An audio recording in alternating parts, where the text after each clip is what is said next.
Hi everyone, welcome back to our channel. ఈరోజు మనం flame tests of cations గురించి మాట్లాడుకుందాము. ఇది ఒక ఐడెంటిఫికేషన్ మెథడ్ ఆఫ్ క్యాటయాన్ అనమాట. ఇది ల్యాబ్లో పర్ఫామ్ చేస్తాము ఈ మెథడ్ని. అలాగే దీంట్లో ఏంటంటే మనం ఫస్ట్ ఒక వాచ్ గ్లాస్ పైన చూపించినట్టుగా వాచ్ గ్లాస్లో మనకి ఇచ్చినటువంటి సాల్ట్ తీసుకుని, సాల్ట్ అంటే తెలుసు కదా, ఒక క్యాటయాన్ ఆర్ యానియాన్ లేదా 2 యానియాన్స్ 2 క్యాటయాన్స్ 3 యానియాన్స్ 3 క్యాటయాన్స్ ఉంటాయి అన్నమాట. వాటిని మనం ఏంటంటే స్టడీ లెవెల్స్ అనేవి పెరిగే కొద్దీ మనకిచ్చే సాల్ట్ అనేది మిక్సింగ్ చేసి మనకి ఇస్తారనమాట.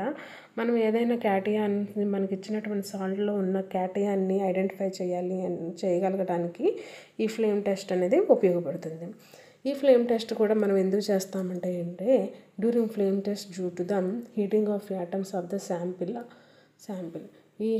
ఈ సాల్ట్ని మనం హీట్ చేసినప్పుడు వాటిలో ఉన్నటువంటి యాటమ్స్ అనేవి హీట్ అయినప్పుడు ఇది ఏమవుతుందంటే ఇక్కడ electrons moving from ground state to higher energy levels or excited state అనమాట. ఈ ఎలక్ట్రాన్స్ గ్రౌండ్ స్టేట్లో ఉన్న ఎలక్ట్రాన్స్ ఎగ్జైటెడ్ స్టేట్లోకి వెళ్ళినప్పుడు ఈ ఫ్లేమ్ అనేది కలర్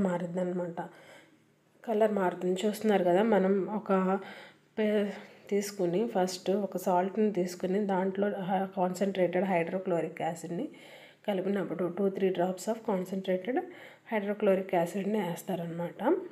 వేసి దాన్ని పేస్ట్లా చేసి ఆ గ్లాస్ రాడ్ మనం ఏంటంటే బున్సన్ బర్నర్ ఫ్లేమ్ దగ్గర ఎక్స్పోజ్ చేస్తున్నప్పుడు వెంటనే బ్లూ కలర్లో ఉన్న ఫ్లేమ్ అనేది రకరకాల వేరియస్ కలర్స్లో మారుతుందన్నమాట.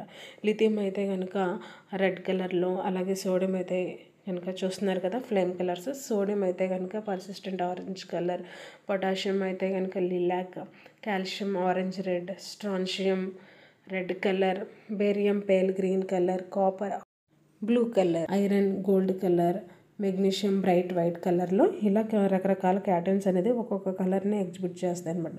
ఎందుకు ఎగ్జిబిట్ చేస్తున్నాయి అంటే కనుక వీటిలో ఉన్న యాటమ్స్ అనేవి హీట్ చేసినప్పుడు ఒక గ్రౌండ్ స్టేట్ నుంచి హయ్యర్ ఎనర్జీ లెవెల్స్కి మూవ్ అవుతాయి అనమాట. మూవ్ అయినప్పుడు ఏంటంటే అవి ఎలక్ట్రాన్స్ చేంజ్ అవుతాయి. సో అలా చేంజ్ అవడం వల్ల రకరకాలుగా కలర్స్ అనేవి అయితే మారుతాయి అన్నమాట. ఓకేనా friends, thank you so much for watching. Please subscribe my channel and click